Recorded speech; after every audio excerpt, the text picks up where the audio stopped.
Hello everybody, welcome to Snyder Inc. Wrestling, and today we're doing a reaction to the 10 greatest WWE World Heavyweight Championship matches of all time. Ladies and gentlemen, hit the like button, hit the subscribe button, comment what you think down below. Comment your favorite World Heavyweight Championship match of all time. Let's go.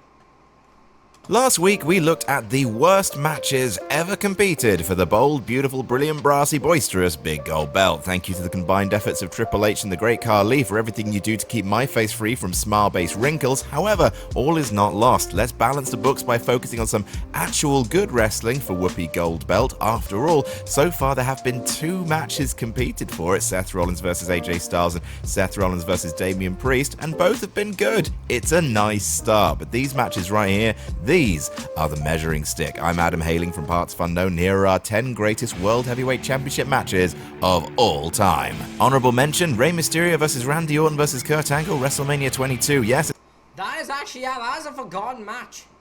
This is a forgotten of how good this match is.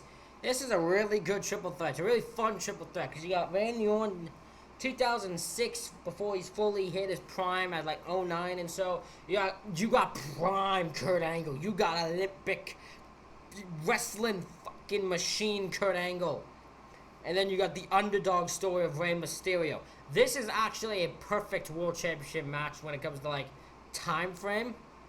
it's a match that was famously cut for time at WrestleMania 22, coming in at a positively slight 9 minutes, but those 9 minutes are bloody gangbusters. One of Kurt Angle's all-time great performances, from that pyro to that double German suplex. It's a Kurt Angle is a psychopath in 2006. hell of a sprint, all killer, no filler, but 5 more minutes and it might have been an all-time great. Number 10, John Cena vs. Edge, Backlash 2009. John Cena. All I remember this match for was the finish.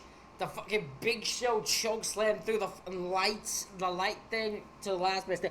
That is all I remember this match for. I don't actually remember any other part of this match. Cena and Edge never really had a bad match on pay-per-view. Theirs was a blessed union that bore such tender fruit as their SummerSlam 2006 match, their Unforgiven 2006 match, and then years later this glorious nonsense fest of a last man standing match at Backlash 2009. Only the show that WrestleMania 25 could have been. It's very highly stupid in all the best ways, from John Cena yeeting the steel steps into Edge on the outside, Cena FUing Edge onto a bunch of suspiciously wrestler-looking plants in the audience, Edge not losing to the Avalanche FU, Cena responding by not losing to the Concerto, and the match perfectly building in silliness to potentially the best closing spot in Last Man Standing history when the Big Show comes out and kills John Cena dead by hoying him into an exploding spotlight. Like, this is a dead man. This is a corpse dead man. Just a bunch of fun things, this match. Number 9, Daniel Bryan vs. Sheamus, Extreme Rules 2012. Now look, I'm not one. This is a forgotten one. Because they know this one, the 18-second match. They forget how good the rematch is. Their rematch is actually very good.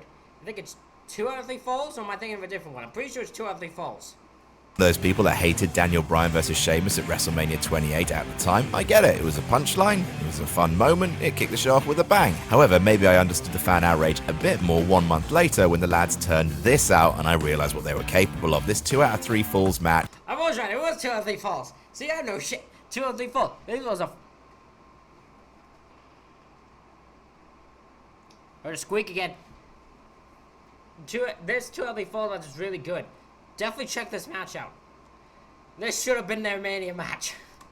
Ruled, and was one of the first glimpses of there being an American dragon inside Daniel Bryan, using cunning and bastard to forfeit a fall in order to permanently weaken Sheamus, immediately tie it up and set up a brilliantly tense third fall. It's just nice to see WWE frame Daniel Bryan as being smart rather than, I don't know, hairy. And also actually showcase Sheamus as being bloody great in 2012, which was very much a year when he was otherwise not great. F***ing 1-800 fella era Sheamus. How dare you have him have all those boring matches with Del Rio when he can do this. Number 8, Randy Orton versus Christian, Over the Limit 2011. Poor Randy. Ooh, I would say their SummerSlam match is the best one out of these things. Obviously, it's going to be tough to say because all of their matches are fucking bangers. But Just so I guess it's just a matter of opinion, but I like their SummerSlam match a lot. Randy Orton and Christian having what would otherwise be the rivalry of the year if it happened literally any other time than the summer of Punk. If you've ever wondered why a lot of us wrestling nerds constantly shout that Christian is the best, this is why. Well, actually his run in TNA is why, but this is almost as good.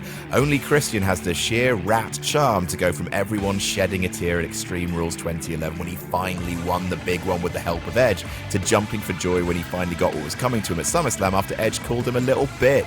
Terrific. Randy just injected him with a lethal dose of darkness like the good old snake that he was. All of their matches in between Mania 27 and SummerSlam 2011 were good, but the one at Over the Limit is probably their best. Both men were still face at this point in the story, so no shortcuts taken. The action's fast, fluid, with beautiful counters and near falls all over the place. It might actually be both men's best singles match in WWE. Orton and Christian was just one of those perfect pairings. Much like number 7, Jeff Hardy versus CM.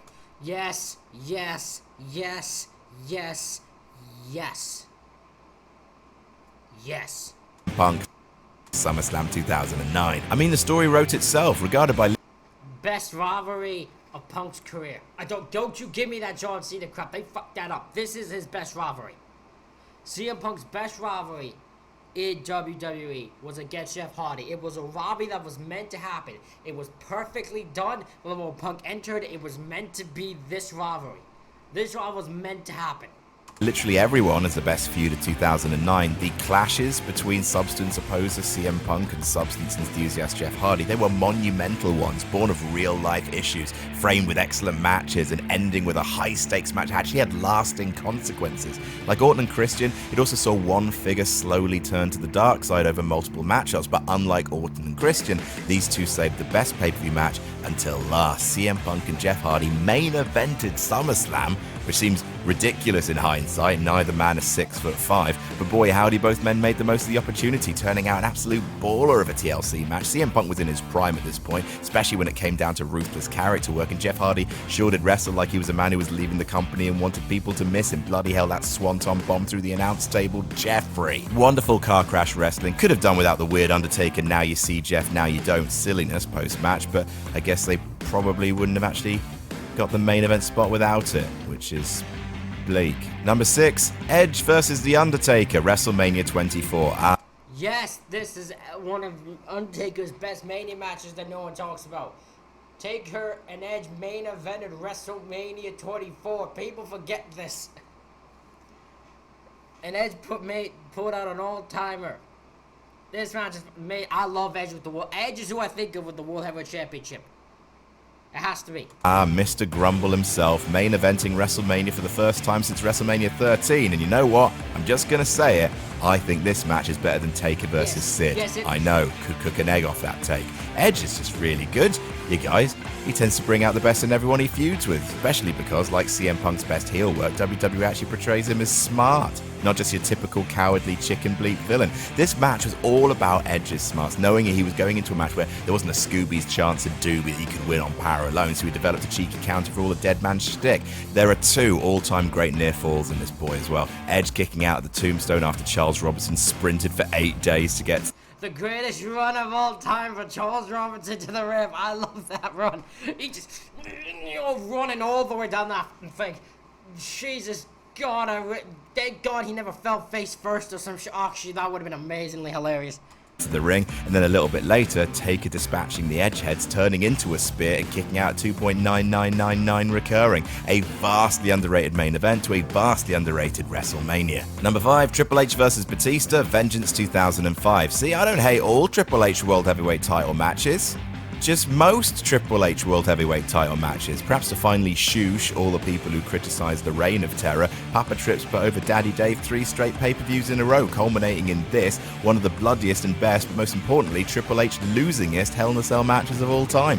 The first Cell match he ever lost as well, and the lads batter each other. Sweet Christmas. Most Cell matches look back at Cell matches from this era like kids looking at their dads refusing to go to therapy. They hit each other with the chain, they hit each other with the sledgehammer, they hit each other with the steel steps, they hit each other with a steel chair wrapped in barbed wire, including a spot where Hunter takes a shot to the f***ing dome, Lord above. Really excellent near fall with Batista kicking out the pedigree, and a lovely little finish of WWE faking this out by thinking Trips will hit Dave with the sledgehammer while up for the powerbomb, but Batista's too quick. quite long for what it is. It is a Triple H main event, but it's rugged as balls. Number 4, Kurt Angle versus The Undertaker. No. I'm gonna be honest, I've heard so much about this match. I've never seen this match. This is the world title match I've never seen. I need to watch this. I'm legit serious. I've never watched this world title match. I need to. I feel bad that I haven't, but I just haven't. I swear I will, I promise. No Way Out 2006. Kurt Angle only had one reign with the World Heavyweight Championship, but it gave us 2 brilliant matches on pay-per-view and one all-time worst match on pay-per-view. My Olympic hero doesn't do anything by halves. We spoke about his match against Mark Henry in last week's list and his performance at Mania 22 in the honorable mentions. Now let's cover this match, the best of the 3, and possibly one of the best B pay-per-view main events ever. Kurt defending the belt against The Undertaker, who went almost full ginger for it, which as we know is the most dangerous version of The Undertaker because he has the least amount of soul. Honestly, we look back at Undertaker's matches with HBK fondly, but this is probably the match where the dead man truly shocked everyone by how much he'd upped his game. Half an hour of wrestling excellence, showcasing the myriad strengths of both men. Angle's amateur chops, Taker's power game. There's some truly amazing near falls here, and the crowd are unglued for the entire second half of the match. Probably the best match of the year, and maybe should have been the Mania match instead of Mysterio winning. Sorry, no, I'm sorry everyone. Number 3, Triple H versus Shawn Michaels versus Chris Benoit. This one's awkward. I'm not gonna say anything here. This one's too awkward for me. It's just too awkward for me. WrestleMania 20. Tell you what, triple threat matches at WrestleMania tend to be mint, don't they? Bryan versus Batista versus Orton, Bryan versus Edge versus Reigns, Banks, Becky Flair, Balor, Miz, Rollins, and if you've ever spoken to Luke Owen for more than 10 minutes at a time, he'll find a way to squeeze into that 10 minutes how much he likes the hardcore triple threat at WrestleMania X7. As much as it pains me to disagree with Luke about anything that isn't new metal related, the best triple threat in Mania history isn't that, it's this. Triple H versus HBK versus Chris Benoit inside a white-hot Madison Square Garden, beating the piss out of each other for our viewing pleasure. We've mentioned it many times, and it is that damn good, with Michaels and Benoit on extra special form. Sometimes I go back and watch this match just to see that sweet chin music to Benoit while he's locked trips in the sharpshooter. It's like a f***ing bullet. The Backlash rematch a month later also kicked ass and could also go on this list, with the added bonus of the Montreal crowd being all up in HBK's business from the jump, right up until he tapped out of the sharpshooter, which is it's just very funny. Number 2, Chris Jericho versus Shawn Michaels, No Mercy 2000. The ladder match, one of the best ladder matches WWE's done. Yep, 100% deserves to be on here. 100% deserves to be on here. Nate, bless little Tempest, he loves this match so much. The culmination of the best feud of the year that he started watching wrestling is 10 Tempests out of 10, and it is outrageously good. A feud that ran off and on from WrestleMania through to No Mercy 6 months later. Both men took each other apart over that time. Eyes and shoulders and blood, so much blood. All those injuries being paid off in this, what might be the most psychologically sound ladder match in wrestling history. What it lacked in bonkers spots, it made up for in sheer hatred and brutality and technicality, using the ladder to isolate a body part and follow up with a submission. That's great stuff and perfect for a blood feud. Also possibly the best closing spot to a ladder match of all time? Maybe? Both men on top, the belt comes loose, each one clutching onto an end of the strap. Jericho literally fingertips away from defeat, hanging backwards. It's a bloody great match to cap off one of the best feuds of all time. And number 1, Triple H versus Shawn Michaels versus Chris Jericho. The Elimination Chamber. Really? Interesting. That's not who I would have thought would be on here. I'm not even gonna lie. Wasn't even on my top 10. Wouldn't have even been on my top 10. I just wouldn't even cross my brain. I didn't think it would be number 1 even. Alrighty then, I'll listen to you, Mr. Blampier.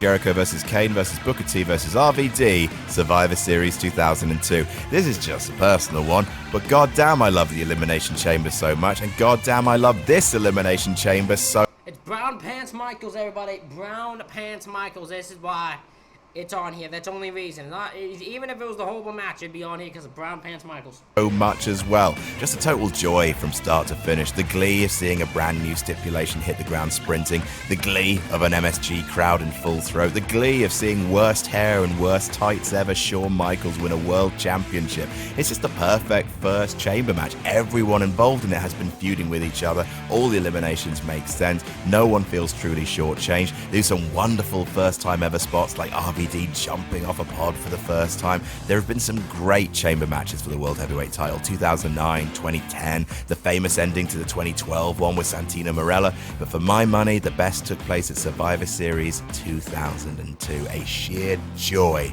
from start to finish. And that's our list. What's your... Ladies and gentlemen, that is it for this reaction video. Let me know what your favorite World Heavyweight Championship match is in the comments. Hit the like button, hit the subscribe button. Thank you all for watching. I'll see you all for the next one.